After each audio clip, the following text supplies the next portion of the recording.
Olá, Petrópolis. Olá, assinante da Rede Petrópolis de televisão. Olá, amigo internauta do Facebook, do YouTube e das demais redes sociais que acompanham a nossa programação da Rede Petrópolis Televisão. Está começando mais um programa da série Dossiê História, um programa eminentemente cultural.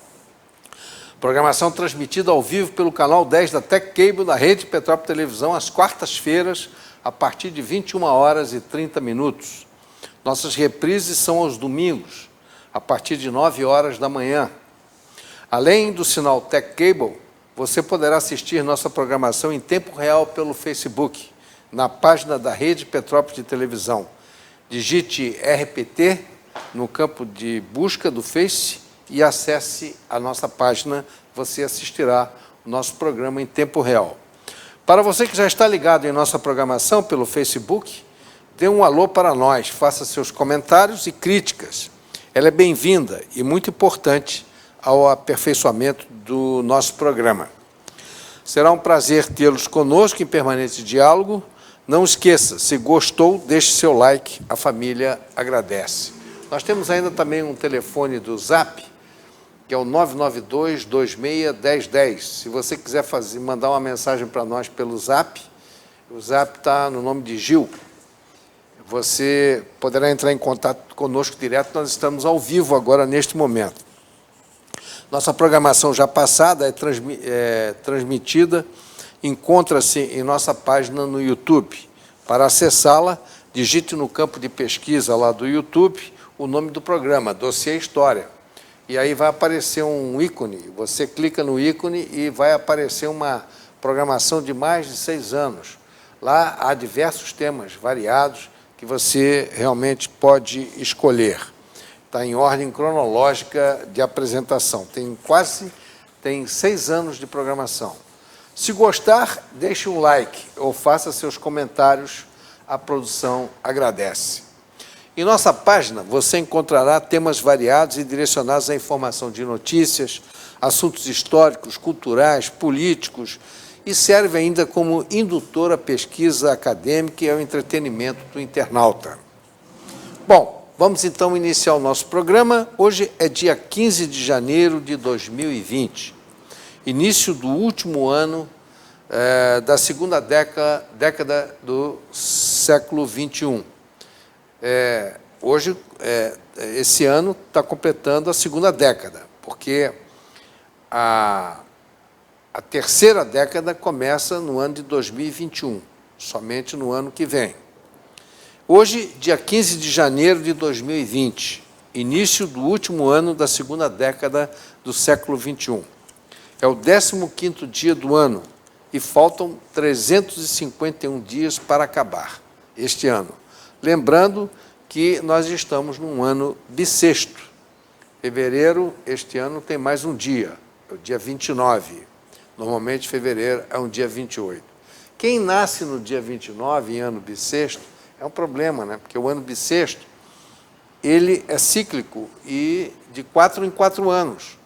Então, durante 3 anos, o aniversariante do dia 29, ou ele tem que comemorar no dia 28 ou no dia 1º. Agora, você sabe por que o significado de bissexto? Bissexto é quando o mês de fevereiro, ao receber mais um dia, o ano passa a ter 366 dias. Então, por isso que ele é bissexto, porque ele tem 266, 26, bissexto. É por isso que ele é chamado de ano bissexto. E o prefixo bi refere-se, naturalmente, à repetição, né, de algo por estar seguido do número ordinal sexto. Né? 366 repete o 6, por isso ele é bi. A partir de um sentido figurado, esse bissexto foi incorporando um sentido figurado na vida das pessoas.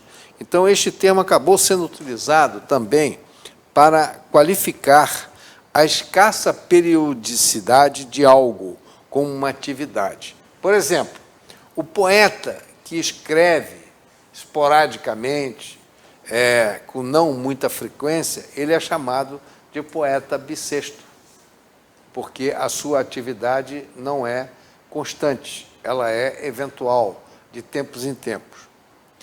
Então, por isso que existe a expressão poeta bissexto. Agora, falando de tempo e de calendário, em homenagem à vida, nós vamos passar um vídeo em homenagem a todos nós para relembrar os 100 anos do Rio de Janeiro, dos últimos 100 anos do Rio de Janeiro.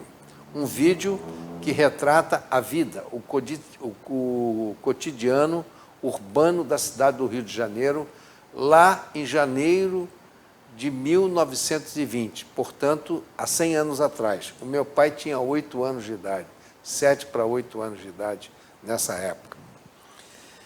Então, nós vamos mostrar a rotina das pessoas na rua, como é que era, aquela vida bucólica, tranquila, as pessoas extremamente elegantes, todos de terno e gravata na rua. Vamos ver, então, esse vídeo. Vamos lá.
Muito bem.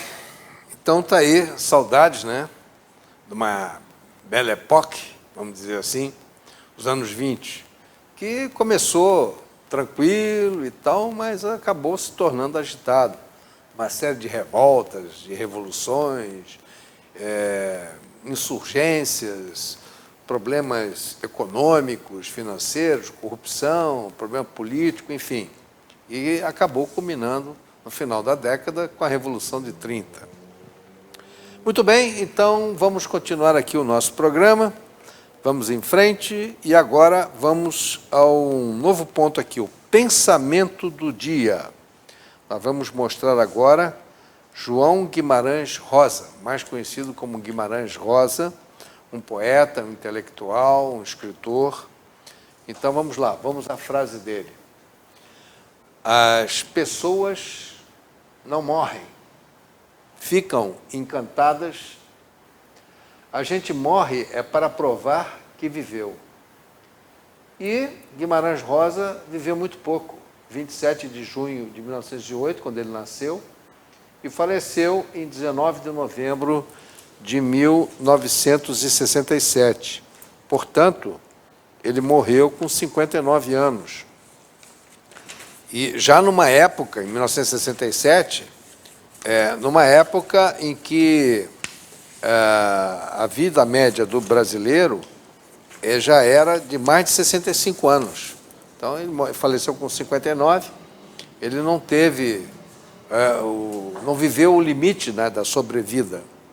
Hoje, ela está em mais de 70 anos, 72, 73, a média de sobrevida do brasileiro. Ele, além de falecer com pouca idade, Guimarães, ele faleceu 3 dias após tomar posse na Academia Brasileira de Letras, em condições que até hoje suscitam interesse dos estudiosos da obra e da vida do autor. Ele foi uma das figuras mais importantes da nossa literatura. Mas veja, ele conseguiu ordenar e coordenar a vida dele de uma maneira extremamente fantástica. Ele era médico, diplomata e escritor. Rosa impressiona os estudiosos pela sua polivalência, mas principalmente pela maneira como orquestrou a sua vida. Parece que ele sentia que não ia viver muito. E por isso, ele viveu intensamente todos os anos. Já aos 6 anos, ele era um autodidata, ele aprendeu francês sozinho. Aos 9, aprendeu holandês. Ingressou muito jovem na Faculdade de Medicina, onde ele se formou, se bacharelou como médico. E aprendeu ainda japonês e russo na sua juventude. E se tornou também, posteriormente, um diplomata. Os estudiosos de sua biografia relatam que ele tinha um controle sobre-humano de sua própria existência. E ele falava 20 idiomas. Então, veja lá, as pessoas não morrem, ficam encantadas. A gente morre para provar que viveu. Quer dizer, muito interessante. Ele tinha essa relação íntima da vida com a morte e da passagem. Ele soube, mesmo na sua morte, dizem os biógrafos, que ele soube administrar e ter perfeito controle sobre a passagem da sua vida para a morte. Na própria obra de Guimarães Rosa se encontra o mistério que sempre o fascinou escrever sobre a vida e a morte. Diz ele, lá no grande romance do livro Grande Sertão Veredas. Então, diz ele lá, eu atravesso as coisas e no meio da travessia não vejo. Só era entretido na ideia dos lugares de saída e de chegada. Quer dizer, o meio da travessia ele não reparava, ele não observava, mas ficava entretido na ideia dos lugares de saída e de chegada. Olha, que ele já fazia uma parêmia aí com a passagem dele da vida à morte. Isso foi esse texto extraído do livro Grande Sertão Veredas, que é um grande romance dele, um dos mais famosos. No seu estilo, ele criou uma narrativa original na literatura brasileira e utilizava recursos da linguagem oral e escrita, utilizando termos regionais e arcaicos. Por viver no sertão, encontrou a realidade do interior do Brasil. Ele morou muito tempo no interior de Minas e absorvendo os elementos e costumes do sertão, incorporando-os ao estilo literário. Ele era tipicamente um mineiro. E vamos mostrar uma outra foto dele que nós temos aí. Uma foto dele lá em... Essa foto dele deve ter sido uma das últimas, né? Ele era natural de uma cidade lá no... ele era mineiro de Cordisburgo. Era um homem extremamente elegante, era um diplomata e tinha uma elegância também muito própria no escrever. Esse, então, é a nossa homenagem de hoje, Pensamento do Dia, Guimarães Rosa. Muito bem, então vamos agora ao dia 15 de janeiro na história e eu vou pedir a vinheta.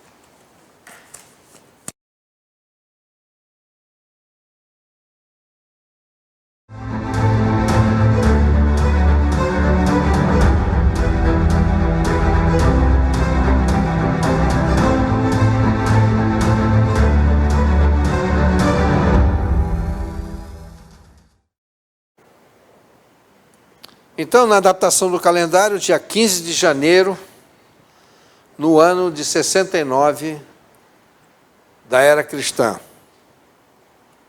Otton toma posse, ou melhor, toma o poder em Roma, proclamando-se imperador romano. Esse Otton, na realidade, era Marco, o nome dele completo, Marco Salvio Otton, como ele era chamado, ou o nome completo, Marco Otton César Augusto. Ele era do círculo de Nero, ele viveu bem aquele período. E era considerado também um extravagante, como Nero. E ele foi imperador apenas por 3 meses.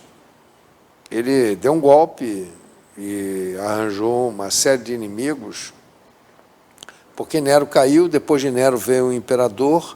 Esse imperador era idoso, ele era muito próximo a esse imperador faleceu e ele, então, numa briga, um jogo político lá em Roma, ele acabou assumindo, dando um golpe. Ele não era para ser, mas ele teve um curto período do reinado dele.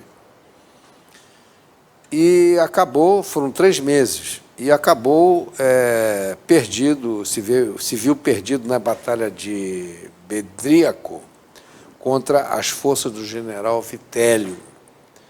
E aí, então, quando ele viu que ele estava cercado e perdido, ele se recolheu à tenda e acabou suicidando-se com uma adaga. Era muito comum naquela época, a pessoa enfiava a adaga aqui no coração e falecia. Era assim que eles se suicidavam. Mas, minutos antes dele, do enlace de suicídio, ele fez um discurso à tropa e exclamou, quer dizer, se despedindo, né, da tropa, daqueles que eram leais a ele, e ele colocou lá, é muito mais justo falecer um por todos que todos por um. É talvez daí que vem essa célebre frase, né, um por todos e todos por um. Então, esse aí foi o Otton, em 69, 15 de janeiro de 69, da era cristã. 1699, vamos passar agora a essa fase, sancionada por Pedro II de Portugal.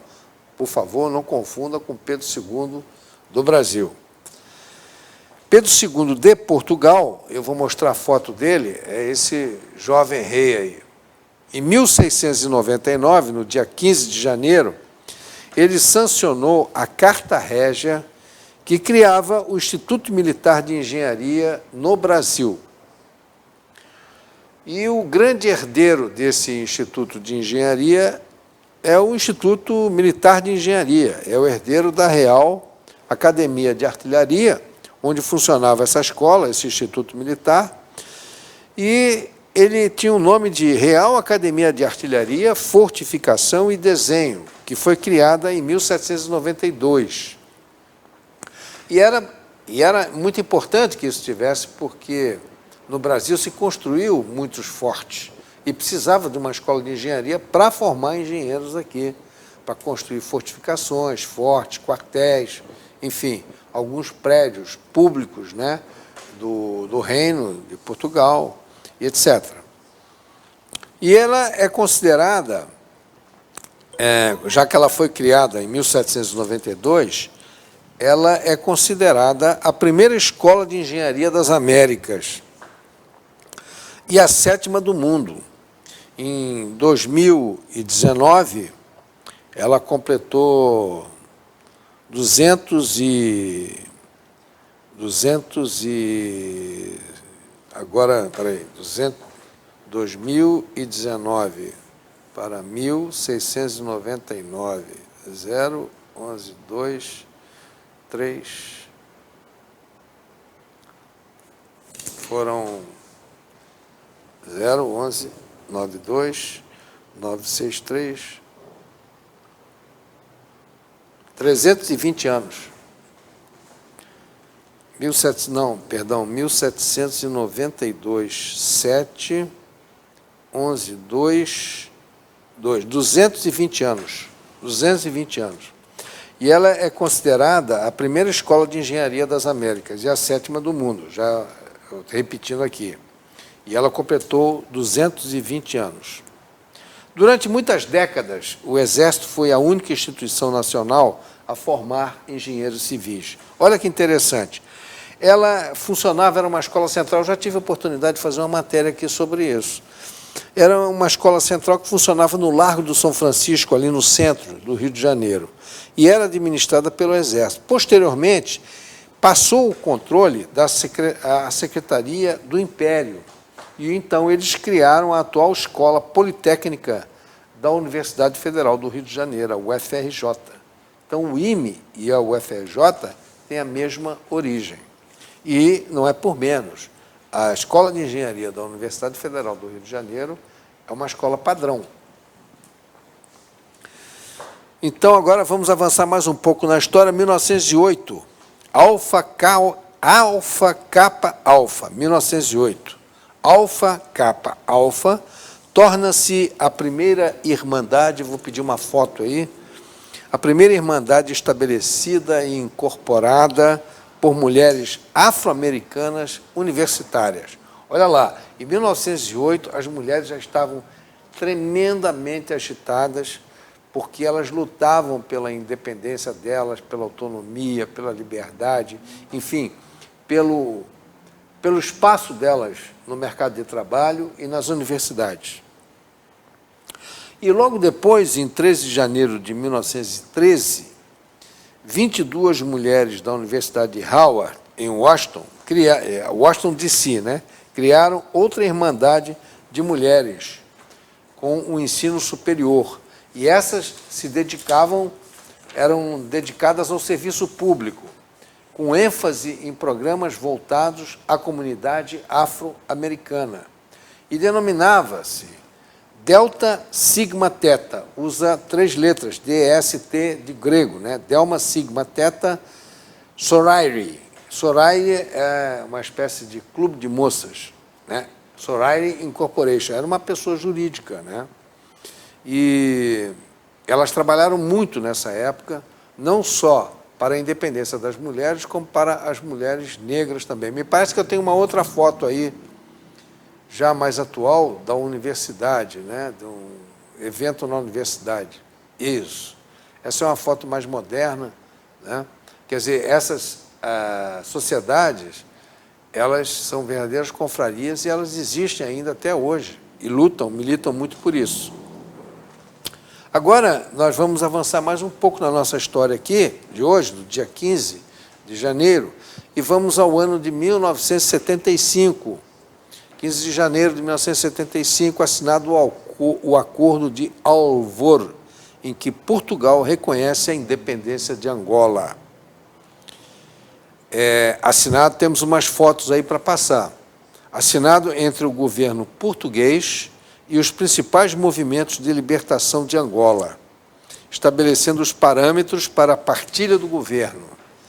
Então, naquela época, tinha lá os movimentos libertários MPLA, que era o Movimento Popular de Libertação de Angola. Depois tínhamos o FNLA, que era a Frente Nacional de Libertação de Angola, e depois a UNITA, que era a União Nacional para a Independência Total de Angola.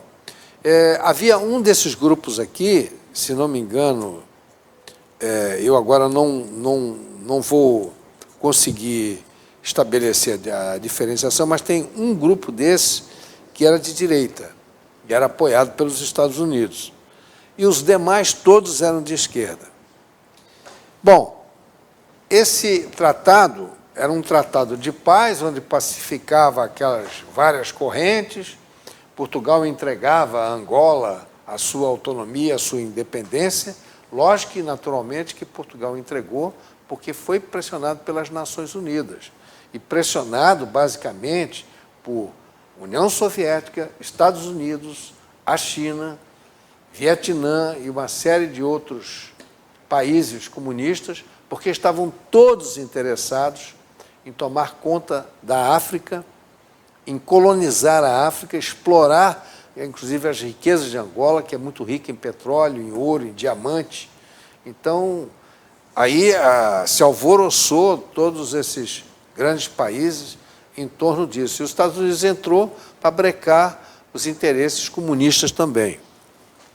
E o conflito perdurou, com alguns intervalos, até o ano de...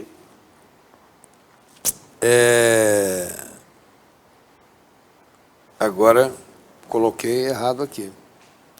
Foi até o ano de isso foi em 1975, isso deve ter ido até 2002, por aí. 2002. E os combatentes eram Estados Unidos, Cuba, União Nacional para a Independência Total de Angola, UNITA, China, Vietnã, Arábia Saudita, Portugal. Bom, Portugal aqui já estava excluído porque foi só na Guerra da Independência. Nessa fase, Portugal já não estava mais. Coreia do Norte, União Soviética, União Sul-Africana, a Frente Nacional de Libertação, MPLA, quer dizer, os próprios grupos que lutaram internamente acabaram se tornando facções dessa guerra civil. A África do Sul também entrou, a Coreia do Norte, a Suécia, Moçambique, República Democrática Alemã, a antiga Alemanha Oriental, o Congresso Nacional Africano, que era um partido político, um movimento revolucionário sul-africano, a Organização do Povo do Sudoeste Africano, SWAPO, o Partido da Namíbia, guerrilheiros, Frente para a Libertação do Enclave de Cabinda, que eram separatistas de Cabinda, também um grupo de esquerda, e a República Popular do Congo, quase todos comunistas. Aqui, o que salvava era a África do Sul, que era o governo africano, que na época era um governo de direita, os Estados Unidos, a Suécia, e os demais todos eram de esquerda. E depois eles acabaram fazendo lá um acordo entre eles, mas essa guerra ainda foi por muito tempo e várias pessoas sofreram porque eles colocavam minas e os habitantes pisavam nas minas e decepavam membros, perna, braço, etc. Então foi uma guerra terrível. Foi uma infelicidade Portugal ter entregue essa colônia e deixado à própria sorte. Se Portugal tivesse continuado lá num processo mais inteligente, como fez a França com a sua colônia na Guiana Francesa, ou como a Inglaterra fez com os países que ele colonizou, que deu a liberdade, mas os transformou em comunidades inglesas, britânicas, e conseguiu a paz em muitas dessas colônias. Outras não, houve briga, etc., porque a ambição é grande, né? As correntes políticas se degladiam. Mas os ingleses conseguiram manter a Austrália, o Canadá, a Nova Zelândia, tudo dentro da comunidade inglesa e tendo ainda como chefe de Estado a Rainha Elizabeth II da Inglaterra. Então foi uma atitude mais inteligente. Portugal, no entanto, se viu apavorada. Por quê? Portugal sofreu a Revolução dos Cravos, que era uma revolução comunista, em 1974, tornou-se um regime violento em 1975, perseguindo as pessoas. Muitos portugueses fugiram, vários foram exilados no Brasil, porque se estabeleceu um regime comunista que faliu Portugal, né? E quem é que estava à frente disso tudo? Mário Soares, né? Claro, o corrupto, comunista, socialista, Mário Soares, estava à frente disso tudo. E ele é o grande culpado dessa história, porque aí ele, como era socialista, o que ele queria mais é que a União Soviética e todos os países comunistas tomassem Angola e transformassem também a África toda num grande mundo socialista, né? Era o sonho deles, né? E deu no que deu. Foi violência e morte, em cima de morte. Então está aí, encerramos aqui os comentários sobre o dia 15 de janeiro na história e vamos passar agora ao nosso jornalismo dossiê História e eu vou pedir a vinheta.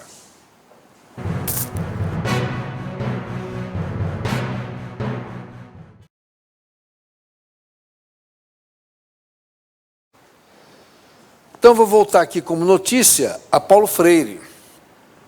Rodrigo Constantino, tem um vídeo dele que é muito longo, então eu dividi em 3 partes. Hoje eu passaria a primeira parte, que é mais ou menos 4 ou 5 minutos, e o título é Massacrando Paulo Freire. Vocês sabem que Paulo Freire foi, durante muito tempo, um ícone da educação no Brasil.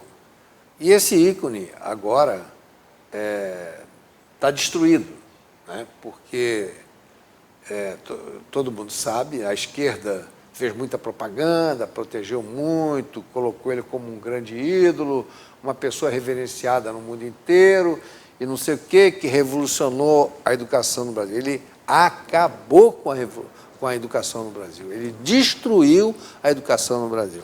Não é à toa que nós hoje somos reprovados nesses exames internacionais aí que fazem a aferição, auferem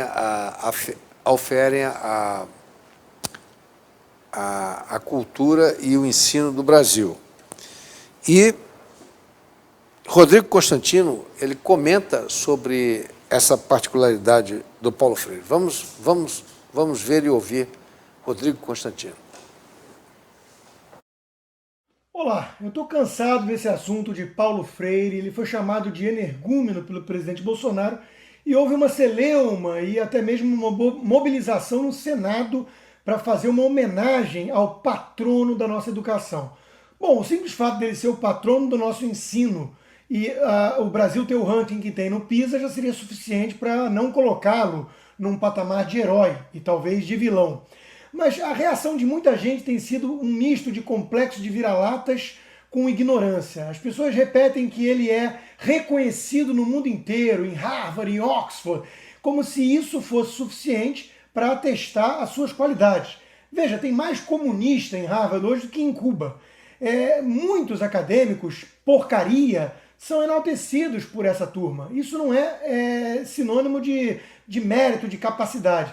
E esses que repetem o reconhecimento internacional como se fosse prova definitiva de quão sábio era o Paulo Freire, ignorando vários outros terríveis pensadores que são enaltecidos e reverenciados até mesmo em citações nessas universidades, né?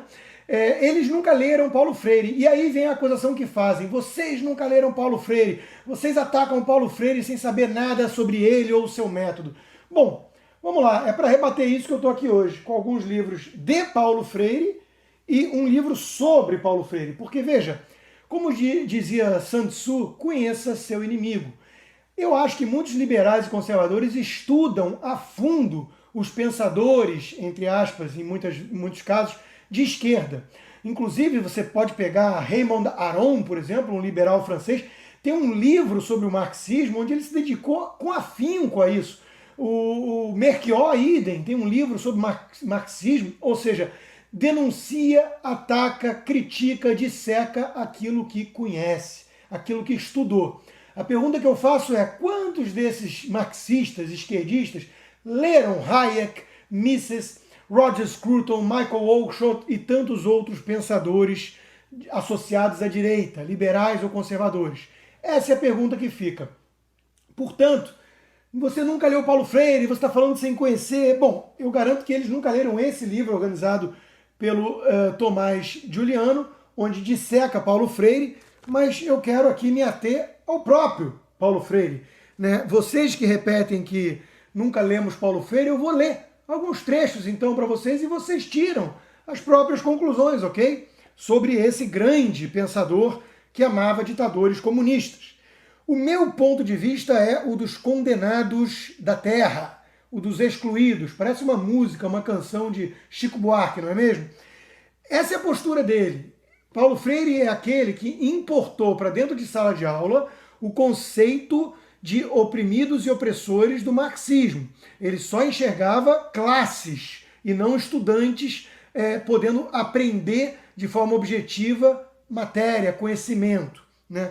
É nesse sentido que reinsisto em que formar é muito mais do que puramente treinar o educando no desempenho de destrezas. E por que não dizer também da quase obstinação com que falo de meu interesse por tudo que diz respeito aos homens e às mulheres, assunto de que saio e a que volto com gosto de quem a ele se dá pela primeira vez. Daí a crítica permanentemente presente em mim à malvadez neoliberal, ao cinismo de sua ideologia fatalista e à sua recusa inflexível ao sonho e à utopia, atacando o neoliberalismo como o ensino burocrático que ele chamava, ensinar matérias aos alunos de forma objetiva, ensinando-os a pensar por conta própria, né? Em lugar disso, ele oferece a utopia do ponto de vista dos excluídos, certo? Isso é o Paulo Freire, Ah, outra coisa também, as pitadas de obscurantismo deliberado e mensagens enigmáticas que nada querem dizer, não é um erro de interpretação seu, mas sim deliberada estratégia dele. Né? Isso tem muito comum também na escola de Frankfurt. A arte de nada dizer parecendo ser profundo. E aí o rei está nu, você aponta para a nudez do rei, que não tem roupa invisível coisa alguma, e os Paulo Freirianos vão alegar que você é que é limitado demais para entender o que ele está querendo dizer. Muito bem. Então a segunda parte nós passaremos na semana seguinte, são mais 4 ou 5 minutos, e depois mais 6 minutos num outro programa mais à frente, porque são 16 minutos esse vídeo. Muito interessante. Dá uma ideia do que é Paulo Freire. Paulo Freire, na realidade, ele não pugnava pelo ensino, por matéria, estudar física, química, matemática, nada de português, inglês, nada disso era importante. O importante era fazer o que ele chamava de pedagogia do oprimido, era ensinar marxismo, leninismo, socialismo dentro da sala de aula. E aí o que aconteceu? Isso ele teve a oportunidade de implementar isso na década de 80. E aí os professores universitários, os professores de ensino médio, pegaram essa pedagogia que era para o analfabeto e trouxeram para os colégios públicos do ensino fundamental, do ensino médio e nas universidades. E hoje o que nós temos? Alunos que chegam analfabetos na universidade e saem da universidade analfabetos, porque a pedagogia de Paulo Freire é o que predominou junto com esses professorzinhos comunistas que estragaram o ensino no Brasil. É por isso que nós estamos hoje com o PISA lá em último lugar, perdendo na América Latina. Somos o último da América Latina em matéria de performance de ensino. Essa é a história de Paulo Freire. Então, é um ícone que está sendo destruído. E nós não somos iconoclastas, mas nós temos que dar a César o que é de César. Ele não merece esse título de patrono da educação do Brasil. Ele destruiu a educação no Brasil. Agora, vamos ver aqui um vídeo sobre Israel, sobre o povo judeu, a saga do povo judeu e a força do povo judeu.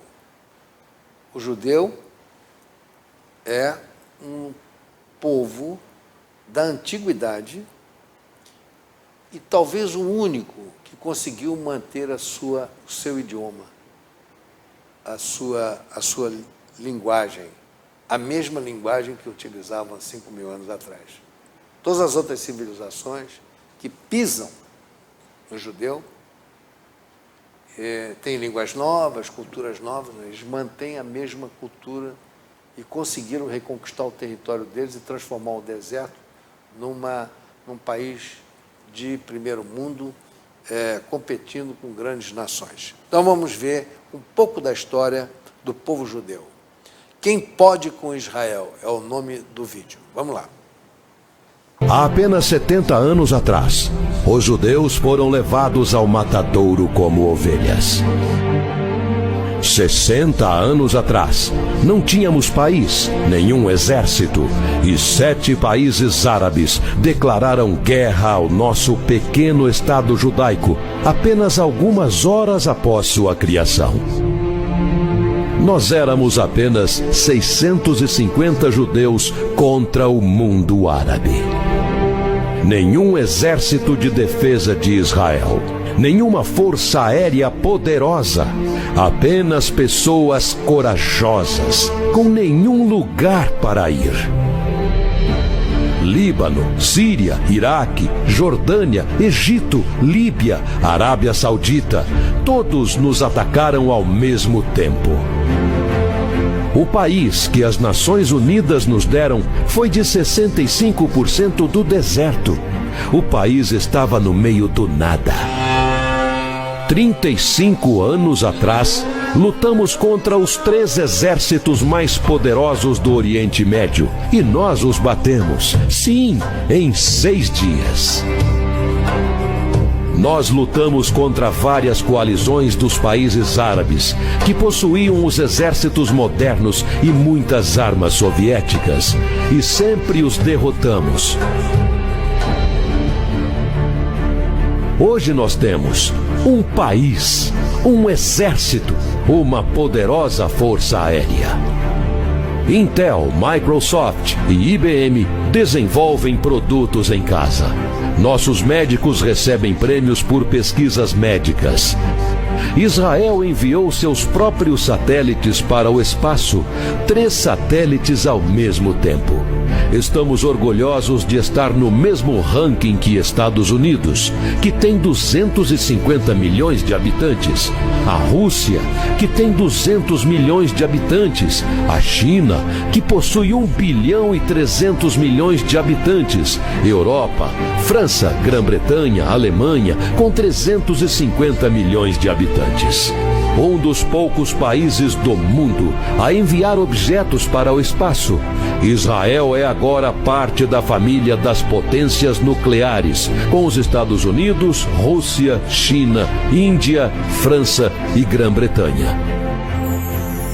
Nunca admitimos oficialmente, mas todos sabem que apenas há 60 anos atrás fomos levados envergonhados e sem esperança para morrermos no deserto. Ganhamos nossas guerras aqui com menos do que nada. Nós construímos nosso pequeno império do nada. A Páscoa foi celebrada. Não esqueçamos do que a Páscoa trata. Sobrevivemos ao faraó, aos gregos, aos romanos, à Inquisição na Espanha. Temos os pogroms na Rússia. Sobrevivemos a Hitler, aos alemães, ao Holocausto, aos exércitos de 7 países árabes.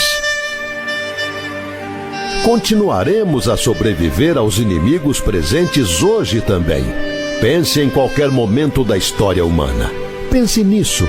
Para o povo judeu, a situação nunca foi melhor. Então, vamos enfrentar o mundo.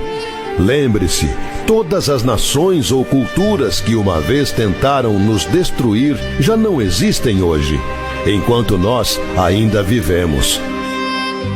Os egípcios, os gregos, Alexandre da Macedônia, os romanos. Alguém ainda fala latim nesses dias? O Terceiro Reich? E olha para nós, a nação da Bíblia, os escravos do Egito, ainda estamos aqui. E nós falamos o mesmo idioma, antes e agora. Os árabes ainda não sabem, mas aprenderão que existe um Deus. Enquanto conservamos nossa identidade, sobrevivemos. Então perdoe-nos, porque não nos preocupamos, não choramos, não temos medo. As coisas estão bem por aqui. Certamente poderiam melhorar. No entanto, não acredite na mídia. Eles não dizem que nossas festas continuam a acontecer, que as pessoas continuam a viver, que as pessoas continuam saindo, que as pessoas continuam a ver amigos. Sim, nossa moral é baixa. E daí? Somente porque choramos nossas mortes, enquanto outros se regozijam em derramar nosso sangue? É por isso que vamos vencer no final. Levanto os meus olhos para os montes e questiono: de onde virá o socorro? O socorro virá do meu Senhor, o Criador dos céus e da terra.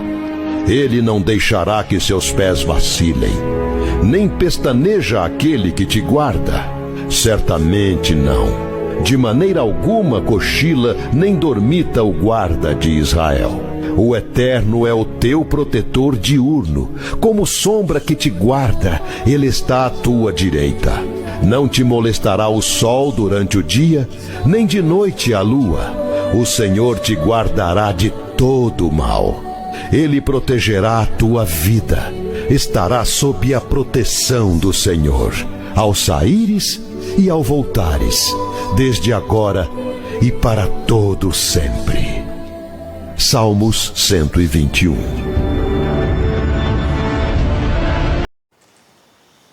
Pois é, meus amigos, isso é uma breve história do que a capacidade e a força do povo judeu, que tem que ser respeitado militarmente, cientificamente, religiosamente, e está transformando aquele pequeno deserto lá do Oriente Médio numa potência, uma potência científica. A agricultura deles é fantástica, plantam tudo no deserto, e aqueles vizinhos ali insistem em brigar com eles sem nenhuma condição. Um povo que não evoluiu, que só pensa em vingança. Enfim, é uma história que vaza séculos e uma briga sem fim, que nós não sabemos como é que vai terminar. Agora mesmo o Irã ameaçou o Israel, querem acabar com Israel, mas o Irã não é páreo para brigar com Israel. O Irã está querendo uma bomba atômica, não sei para quê, para jogar em Israel a bomba atômica. Israel está cheio de bomba atômica lá. Então, ogiva nuclear tem aos montes lá. Então, não sei para que o Irã faz tanta questão de ter ogiva nuclear. Um país administrado e dirigido por loucos, fanáticos, que só pensam na morte. Muito bem, então vamos aqui a um outro polo. Vamos falar um pouco de Lava Jato agora. Lava Jato. Então, eu vou mostrar aqui uma foto, a foto de Petra Costa Andrade Gutierrez. Ela é diretora do filme Democracia em Vertigem. Petra é uma milionária comunista herdeira da meca construtora Andrade Gutierrez, uma das empresas que mais afanou bilhões do dinheiro público e do povo brasileiro. E essa empresa foi flagrada na Operação Lava Jato. E seus diretores foram, inclusive, condenados. O filme é uma tentativa de martirizar Lula e Dilma. Porque o comunista tem isso, né? Para eles, o companheiro pode roubar o que quiser, para eles é companheiro, é honesto, é o maior do mundo. Eles só veem, o comunista só vê o lado deles, mais nada. Para eles não interessa o Estado. Ah, roubou da nação, roubou do Estado, saqueou a nação, ótimo. O que nós queremos é destruir o Estado. O Estado para poder fazer um outro Estado comunista. Então, para eles, isso não é roubo. E esse filme é um tapa na cara das milhões de pessoas que foram às ruas do país combater a corrupção e pediram impeachment da Ladra e mudanças de rumo no país, e a Ladra acabou caindo. O filme de Petra, na realidade, ele é um tributo à corrupção. E quem é que vai ver? Esse aqui é o problema. Bom, meus amigos, estamos terminando o nosso programa. Hoje eu tinha uma entrevista para fazer do menino Cauã, que eu prometi na semana passada, que é o campeão do mundo pelo Vasco da Gama, do Sub-13, que ganhou esse campeonato mundial lá agora no mês de dezembro, entre o dia 10 e 15 de dezembro, se não me engano. E ele viria hoje aqui, mas o pai dele teve um compromisso, a mãe não quis trazê-lo à noite, ficou com medo de subir a serra, eles moram no Rio de Janeiro, e então ficamos adiados para mais uma semana. Então, a semana que vem eu vou apresentar essa entrevista do Cauã, que já está famoso aqui em Petrópolis, porque muita gente assistiu o nosso programa nas vezes passadas que eu falei dele, e já está conhecido aí. A garotada, inclusive, quer conhecê-lo. Então, ele vai vir, vou fazer uma entrevista com ele, com o pai e com a mãe, e nós vamos conversar sobre esse campeonato e sobre a carreira dele. Ele é um menino promissor, é um infanto, né? Um infante que saiu do Fluminense, foi para o Vasco numa disputa, e ele é o artilheiro do time, é uma figura central e já está sendo trabalhado para as outras categorias de base que advirão aí com a idade dele, né? E vamos ver se formamos mais um craque, o Cauã. E nós vamos conversar com o Cauã. Eu quero ver também se eu trago o tal de Pet também, que joga no Vasco, que é daqui de Petrópolis. Eu estou tentando um contato com ele para trazê-lo também, para ele falar um pouco sobre a carreira dele nas divisões de base e agora que ele está passando para o time titular. Muito bem, o programa acabou. Não esqueça, a nossa reprise é domingo às 9h da manhã, e estaremos aqui novamente ao vivo na quarta-feira da semana que vem. Até lá, um abraço a todos.